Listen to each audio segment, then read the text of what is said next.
All right, now we're warmed up, we are ready for the deadlift.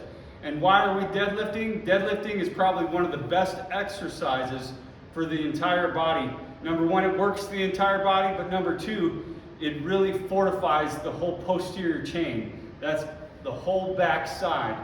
And a lot of times we experience a lot of low back pain, a lot of shoulder pain, a lot of core instability issues.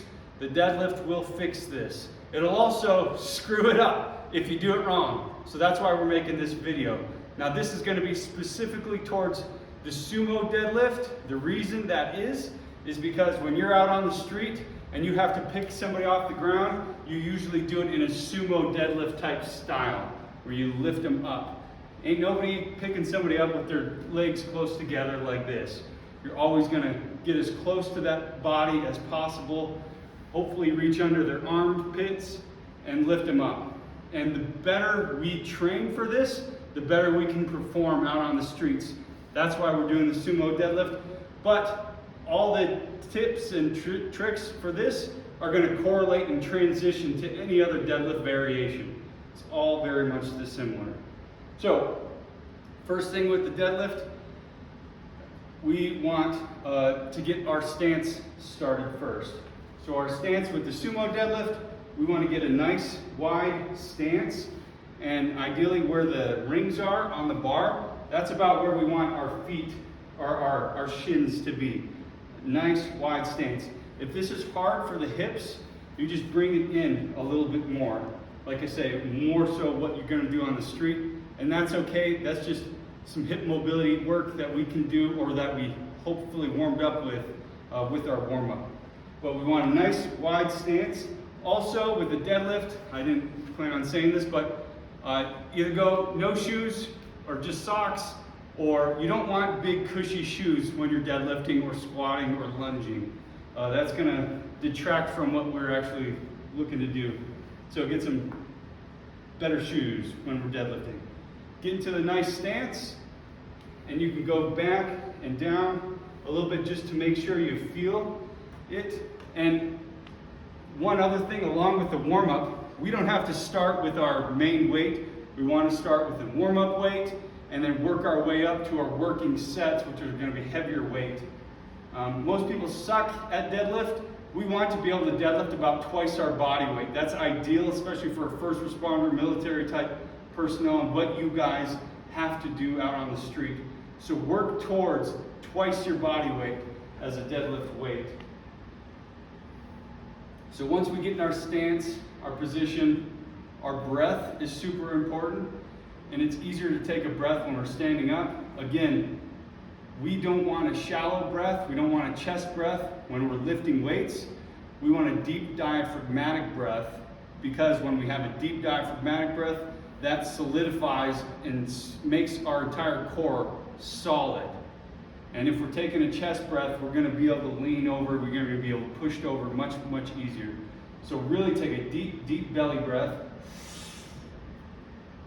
And then you want to brace, which is contracting the core a bit.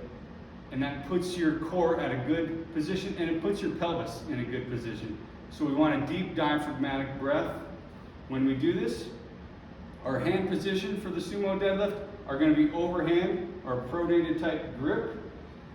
And if you don't have a good enough grip to lift the weight, then we need to work on our grip strength. But a pronated grip is all we need for the deadlift. I like to have it so my arms are nice and straight, whatever width that is for me. I'm just going to grip the bar. And again, I'm going to push the hips down nice. I'm going to be pushing my knees out to the side as I do this. And the big pull with the deadlift actually starts with our lats. So once we get into position, once we take a full deep belly breath, the next thing is I'm going to roll my shoulders back and contract my lats as much as possible.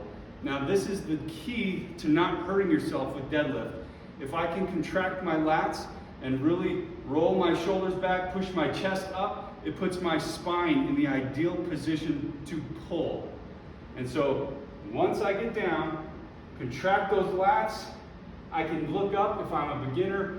If I'm have more body awareness, I can just keep my head in a neutral position. Control, big deep breath. And then again, simultaneously pushing the knees out, dropping the hips, squeezing from the glutes. I'm going to pull up.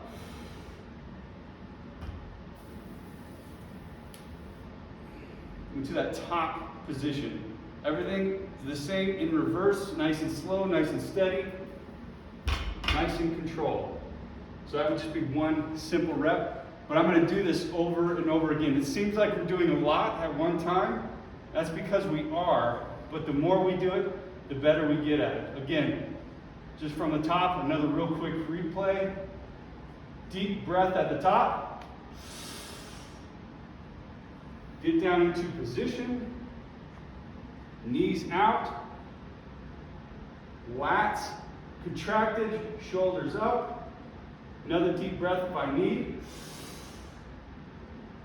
And then lift up from the lats to that top position. And then back down. So that's the simplest version. If you ever need help with this or any other exercise in the gym, that's what I get paid to do. Please let me know. The better you get at this, the safer you are out there. That's why we do stuff like this, for your safety, for your longevity, for your health and wellness. Thank you much. Have a good one.